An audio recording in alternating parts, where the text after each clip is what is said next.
Roma 8 ayat yang ke-6. Karena keinginan daging adalah maut, tetapi keinginan roh adalah hidup dan damai sejahtera. Anak-anak Allah adalah pembawa damai. Katakan amin. Matius 5 ayat 9. Yesus berkata, berbahagialah orang yang membawa damai karena mereka akan disebut anak-anak Allah. Kalau orang-orang yang suka bawa damai udah pasti anak Allah. Tapi orang-orang yang suka bikin ramai pasti bukan anak Allah. Coba cek dirimu. Apakah Anda suka bikin ribut? Cari masalah? Bertengkar sama orang? Berselisih? Iri hati? Dengki? Pemecah belah? Suka adu domba orang? Suka fitnah orang? Suka cari masalah? Udah pasti itu bukan roh Allah, tapi itu roh kuda. Orang yang punya roh Allah tandanya, dia penuh kasih, sukacita, damai sejahtera, kesabaran, kemurahan, kebaikan, kelemah lembutan. Katakan amin. Orang-orang yang hidup dalam daging, sukanya bertengkar, suka bikin masalah. Saya kasih tahu, Tuhan paling gak suka sama 6 hal. 6 perkara yang dibenci Tuhan, kata firman Tuhan. Dan 7 perkara yang menjadi kekejian bagi hatinya Tuhan. Kita lihat dalam Amsal 6 ayat 17. Mata sombong, lidah dusta, tangan yang menumpahkan darah orang yang tidak bersalah. Hati yang membuat rencana-rencana yang jahat. Kaki yang segera lari menuju kejahatan. Seorang saksi dusta yang menyembur-nyemburkan kebohongan dan yang menimbulkan pertengkaran saudara. Lihat baik, Tuhan paling benci hal-hal ini. Jangan sampai karena mulutmu kamu ngadu domba orang. Jangan karena mulutmu kamu membuat pertengkaran saudara. Ipar-ipar, mantu-mantu jaga mulutmu.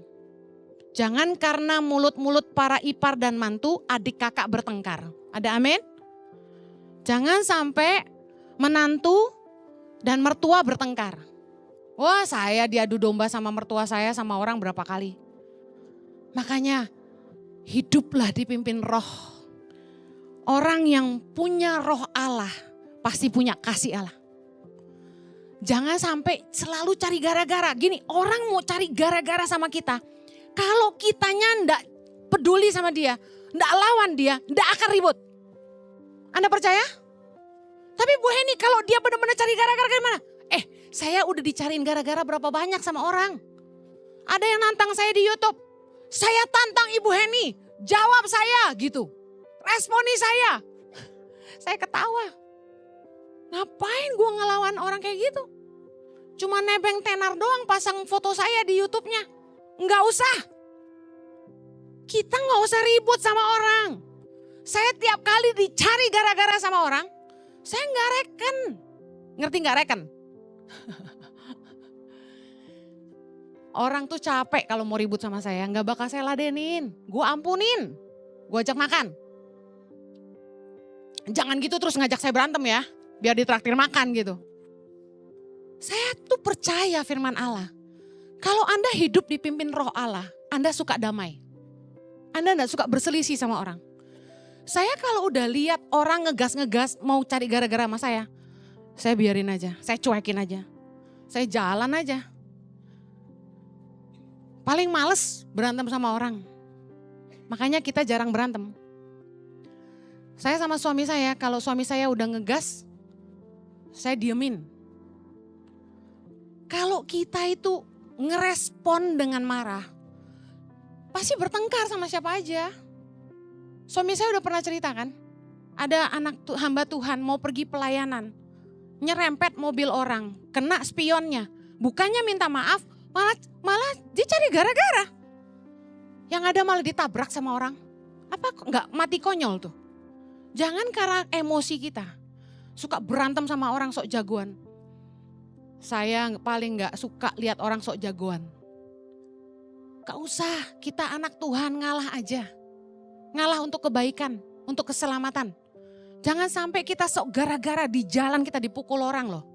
Jangan nyalain Tuhan. Lah sendirinya gak bisa menguasai diri. Salah satu buah roh penguasaan diri.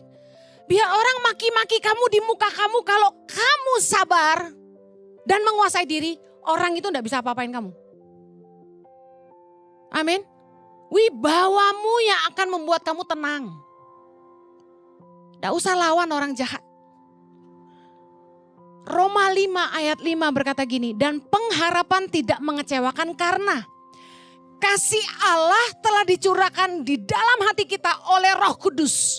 Dengar ini baik, Roh Kudus mencurahkan kasih Allah dalam hati kita. Makanya saya percaya dalam diri setiap anak-anak Tuhan sebenarnya ada kasih Allah. Kita ini tidak mampu mengasihi orang, kita ini tidak akan mampu mengampuni orang, kita tidak akan mampu menerima orang lain. Kalau bukan karena kasih Allah di dalam kita. Mari kita lihat kasih Allah. 1 Yohanes 4 ayat 7 berkata gini. Saudara-saudaraku yang kekasih, marilah kita saling mengasihi sebab kasih itu berasal dari Allah. Dan setiap orang yang mengasihi lahir dari Allah dan mengenal Allah. Sifat kasih Allah yang pertama, kasih Allah itu mengampuni orang yang berdosa. Roma 5 ayat 8. Akan tetapi Allah menunjukkan kasih-Nya kepada kita. Oleh karena Kristus telah mati untuk kita ketika kita masih berdosa. Saya percaya kalau ada kasih Allah di dalam hatimu, kamu mampu mengampuni orang yang bersalah sama kamu. Katakan amin. Karena kasih, kata firman Tuhan, menutupi banyak sekali dosa. Kalau orang tidak punya kasih Allah dalam dirinya, gak heran selalu dendam, selalu penuh kebencian, selalu nyimpen kesalahan orang.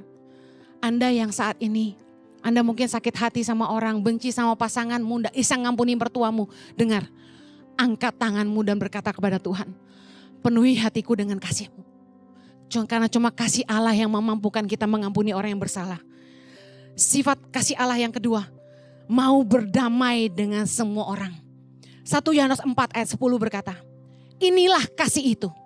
Bukan kita yang telah mengasihi Allah, tapi Allah yang telah mengasihi kita. Dan yang telah mengutus anaknya sebagai pendamaian bagi dosa-dosa kita. Lihat, kalau kita punya kasih Allah, Tuhan aja mau berdamai sama kita waktu kita masih berdosa. Saya yakin kalau orang punya kasih Allah, dia mau berdamai dengan semua orang. Amin. Kalau hamba Tuhan tanya sama Anda, pejamkan matamu dan ingat siapa yang telah melukai hatimu, yang kamu dendam, ampunilah. Anda bisa ingat satu wajah? Ada? Berarti Anda harus bereskan. Anda harus berdamai. Saya hari ini gak punya musuh. Gak tahu deh kalau orang benci sama saya ya. Tapi semua orang yang menyakiti saya sudah berdamai sama mereka semua. Karena saya percaya hidup kita ini gak ada gunanya kalau kita selalu berseteru sama orang. Roma 12 ayat 18. Saya selalu ingat ini. Baca sama-sama. Sedapat-dapatnya. Kalau hal itu bergantung kepadamu, hiduplah dalam perdamaian dengan semua orang. Katakan amin. Sedapat-dapatnya artinya harus berusaha sungguh-sungguh. Kalau hal itu bergantung padamu, artinya gini, kamu yang harus putuskan mau berdamai enggak? Ayo berdamai yuk. Karena orang yang hidup dituntun Roh Allah, dia cinta damai. Dia enggak suka ribut sama orang. Amen. Gak suka simpan kesalahan orang lain. 1 Tesalonika 5 ayat 15 berkata gini. Perhatikanlah supaya jangan ada orang yang membalas jahat dengan jahat. Tapi usahakanlah senantiasa yang baik terhadap kamu masing-masing dan terhadap semua orang. Saya percaya kasih Tuhan akan memampukan kita untuk selalu hidup berdamai dengan semua orang. Yang terakhir, 2 Timotius 1 ayat 7. Sama-sama baca, sebab Allah memberikan kepada kita bukan roh ketakutan, melainkan roh yang membangkitkan kekuatan, kasih, dan ketertiban. Orang yang hidupnya dipenuhi Roh Allah pasti tertib hidupnya. Dengar baik, cara hidupmu mencerminkan ibadahmu. Cara hidupmu mencerminkan ibadahmu. Orang yang dipimpin Roh Allah, hidupnya pasti tertib. Hidup tertib itu seperti apa? Yang pertama, hidup tertib itu tidak serampangan tanpa tujuan. 2 Tesalonika 3 ayat 10. Rasul Paulus berkata, sebab juga waktu kami berada di antara kamu, kami memberi peringatan ini kepada kamu. Jika seorang tidak mau bekerja, janganlah ia makan. Kami katakan ini karena kami dengar bahwa ada orang yang tidak tertib hidupnya dan tidak bekerja, melainkan sibuk dengan hal-hal yang tidak berguna. Orang-orang yang demikian kami peringati dan nasihati dalam Tuhan Yesus Kristus, supaya mereka tetap tenang melakukan pekerjaannya dan dengan demikian makan makanannya sendiri. Dengar baik, orang yang tidak tertib hidupnya pasti tidak akan berbuah. Waktunya akan dia pakai sia-sia. Hidupnya tidak bangun apa-apa. Mari periksa hidupmu, apakah hidupmu tertib? Ada orang yang punya waktu banyak tapi gak mau kerja full time. Bisnis juga gak terlalu menghasilkan, ya santai aja.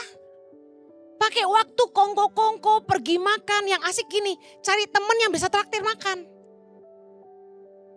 Saya tuh paling sayang sama waktu. Apalagi kalau udah makin tua ya, kita tuh ngitung waktu.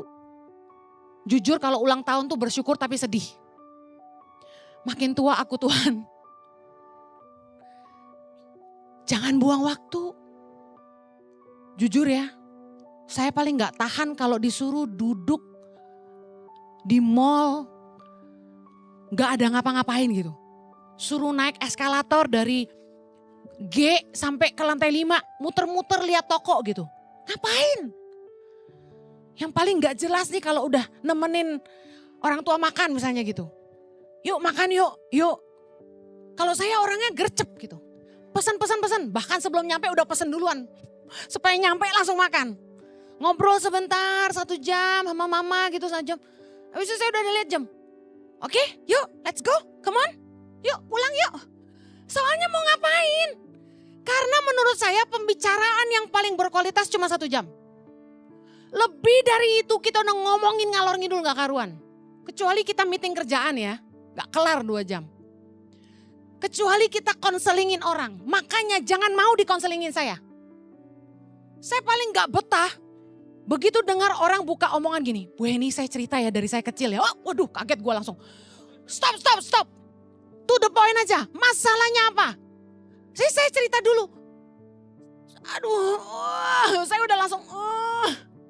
Dia baru cerita waktu saya kecil. Papa mama saya begini dan begitu dan begini. Dianya udah umur 40-an, lama kan ceritanya. Dia baru ngomong sekitar 10 menit, saya udah gak kuat. Saya langsung tahu jalan keluarnya. Saya langsung cut, saya langsung bilang gini. Saya tahu apa yang kamu hadapi. Saya bisa merasakannya. Jadi, menurut saya, gitu ya, langsung gitu. Firman Tuhan berkata, bla bla bla bla bla, kelar. Sejam beres.